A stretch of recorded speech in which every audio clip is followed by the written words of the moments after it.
दोस्तों आज मैं आपके साथ एक मालूमात शेयर करूंगा, यानी कि डॉक्टर क्या कहते हैं कि अगर हम अपने पेशाब को रोकेंगे तो उसके क्या ख़तरनाक नताइज निकल सकते हैं। क्योंकि कई दफ़ा हमें पेशाब तो आया होता है लेकिन महफूज जगह नहीं मिल रही होती, या ऐसी जगह नहीं मिल रही होती जहाँ पर कोई देख ना रहा हो, या कोई हमें टॉयलेट वगैरह नहीं मिल रहा होता, तो हम अपने पेशाब को रोक लेते हैं। या कई दफ़ा हम मसरूफ़ होते हैं, आपस में कोई काम कर रहे होते हैं और सोच रहे होते हैं कि ये काम ख़त्म करके मैं पेशाब को कर लूँगा, तो इससे इंतहाई नुकसान हमारी बॉडी को पहुंचता है।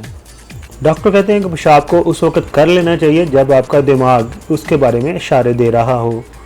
डॉक्टर्स के मुताबिक अगर हम पेशाब को या अपने पखाने को रोकते हैं तो ये साइड इफ़ेक्ट हमारे मैदे पर पड़ते हैं, जिगर पर पड़ते हैं और गुर्दों पर पड़ते हैं।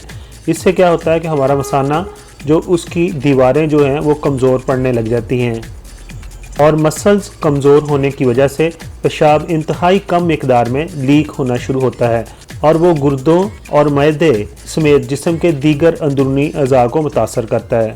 देखिए कितनी ख़तरनाक बात है कि अगर हम पेशाब को रोकते हैं तो हमारे मसाने की जो दीवारें हैं, ये मसल्स हैं, वो कमज़ोर हो जाती हैं और फिर पेशाब भी उनमें से लीक होना शुरू हो जाता है, और वो हमारे गुर्दों और मैदे को और जिस्म के दूसरे हिस्सों को मुतासर करता है, यानी कि उनको ख़राब करना शुरू कर देता है। डॉक्टर्स के मुताबिक ये 1 या 2 दफ़ा पेशाब को रोकने से मसाइल नहीं आते, लेकिन अगर हम अक्सर ऐसे ही करें तो ये नताइज हमें मिलते हैं।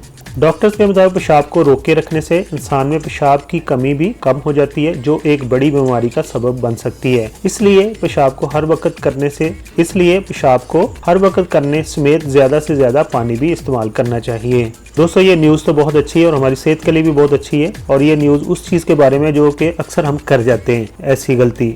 अगर आपकी मालूमात में इजाफा हुआ तो प्लीज़ मेरे चैनल को सब्सक्राइब कीजिए। आप तमाम दोस्तों का बहुत बहुत शुक्रिया। Thank you so much.